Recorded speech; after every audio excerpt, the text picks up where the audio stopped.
सोच के देखिए, क्या उत्तर प्रदेश होता अगर वहां नदियां ना होती? शायद नहीं, क्योंकि ये सिर्फ पानी की धाराएं नहीं है। ये तो इस प्रदेश की लाइफलाइंस हैं। आज चलिए इन्हीं नदियों के सफर पर चलते हैं और देखते हैं कि इनमें ऐसा क्या खास है। तो देखिए, सफर कुछ ऐसा रहेगा। सबसे पहले यूपी की लाइफलाइन, मतलब वहां की सबसे बड़ी नदी कौन सी है। फिर गंगा और यमुना का जो महान संगम है उसकी बात करेंगे। इसके बाद ये देखेंगे कि कैसे इन्हीं नदियों से बड़े बड़े शहर बने हैं।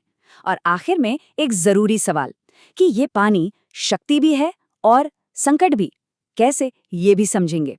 तो चलिए शुरुआत करते हैं एक बिल्कुल बेसिक सवाल से, लेकिन इसका जवाब यूपी की पूरी कहानी को शेप देता है। सवाल सीधा सा है, उत्तर प्रदेश की सबसे लंबी नदी कौन सी है? सवाल तो बहुत सिंपल लगता है ना? पर इसका जवाब बहुत गहरा है, क्योंकि ये नदी ही इस स्टेट की पहचान है।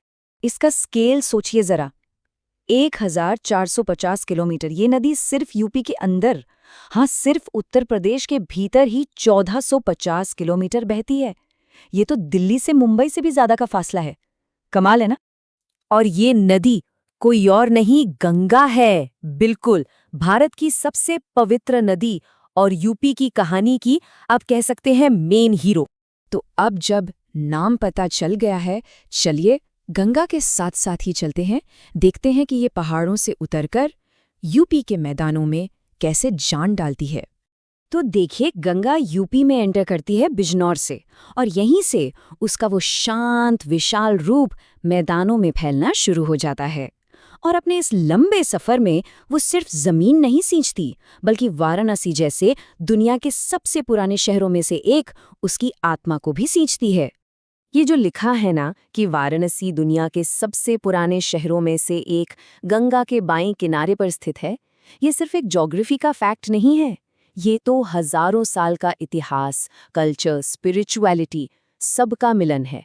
और ये सब गंगा के बिना अधूरा है। लेकिन ठहरिए, गंगा का ये सफर अकेला नहीं है। अब इस कहानी में एंट्री होती है एक और पावरफुल नदी की, गंगा की सबसे बड़ी सहायक नदी, यमुना। एक तरह से देखें तो ये दोनों नदियां स्टेट को डिफाइन करती है, पर अलग अलग तरीके से। गंगा वो तो यूपी के दिल से होकर गुजरती है, और यमुना वो हरियाणा के साथ एक नेचुरल बॉर्डर बनाती है और अपने साथ चंबल, बेतवा जैसी नदियों का पानी भी लाती है। और जहां ये दो महान नदियां मिलती हैं, उस जगह को हम कहते हैं संगम। लेकिन बात यहां खत्म नहीं होती। प्रयागराज का संगम सिर्फ दो नदियों का मिलन नहीं है, उसे त्रिवेणी कहते हैं। त्रिवेणी मतलब तीन। गंगा और यमुना के साथ माना जाता है कि वहां एक अदृश्य, एक माइथोलॉजिकल रिवर सरस्वती भी आकर मिलती है। और बस यही चीज इसे भारत के सबसे पवित्र स्थलों में से एक बना देती है। यमुना की ताकत और बढ़ जाती है जब उसमें दूसरी नदियां आकर मिलती हैं। जैसे इटावा के पास चंबल आती है, बांदा में केन नदी जुड़ जाती है। तो ये सारी सहायक नदियां यमुना को और विशाल बनाकर संगम तक ले जाती है। अच्छा, अभी तक हमने गंगा और यमुना की बात की, पर कहानी सिर्फ इन दो नदियों की नहीं है। यूपी में तो नदियों का एक पूरा नेटवर्क है, एक जाल है। और इन्हीं नदियों के किनारे बसे हैं स्टेट के कुछ सबसे इम्पोर्टेंट शहर। जरा इस पर नजर डालिए। स्टेट की कैपिटल लखनऊ गोमती नदी के किनारे है, पवित्र शहर अयोध्या सरयू के तट पर, और गोरखपुर को जीवन देती है राप्ती नदी। मतलब हर बड़े शहर की कहानी एक ना एक नदी से जरूर जुड़ी है। और हाँ, यहाँ एक बहुत ही इंटरेस्टिंग फैक्ट है। इन सब नदियों में से गोमती नदी वो सबसे अलग है। क्यों? इसलिए क्योंकि ये हिमालय के ग्लेशियरों से नहीं निकलती। ये यहीं मैदानों से, पीलीभीत की फुलहर झील से निकलती है। ये काफी यूनिक बात है। तो ये नदियां जीवन तो देती हैं, इसमें कोई शक नहीं, लेकिन इंसानों के साथ इनका रिश्ता हमेशा से ही थोड़ा कॉम्प्लिकेटेड रहा है। ये एक दो-धारी तलवार जैसा है। एक तरफ है शक्ति और दूसरी तरफ है संकट। पहले शक्ति की बात करते हैं। हमने इन नदियों की पावर को हार्नेस करने के लिए, उसे काबू में करने के लिए कमाल की इंजीनियरिंग का इस्तेमाल किया है। जैसे बेतवा नदी पर माता टीला डैम या रिहंद नदी पर रिहंद डैम, ये बिजली पैदा करते हैं। और शारदा केनाल सिस्टम को देखिए, ये तो यूपी के सबसे बड़े इरिगेशन सिस्टम्स में से एक है, जो लाखों किसानों के खेतों तक पानी पहुंचाता है। लेकिन इस तरक्की की एक कीमत चुकानी पड़ी है। और अब बात करते हैं उसी संकट की।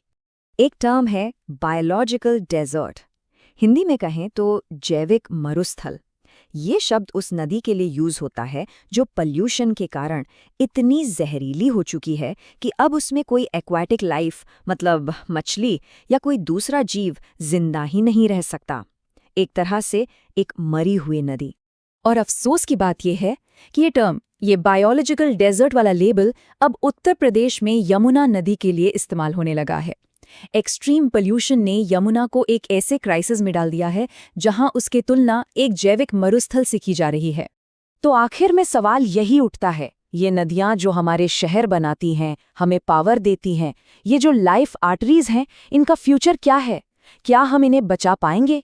इसका जवाब शायद हम सबके हाथों में ही है।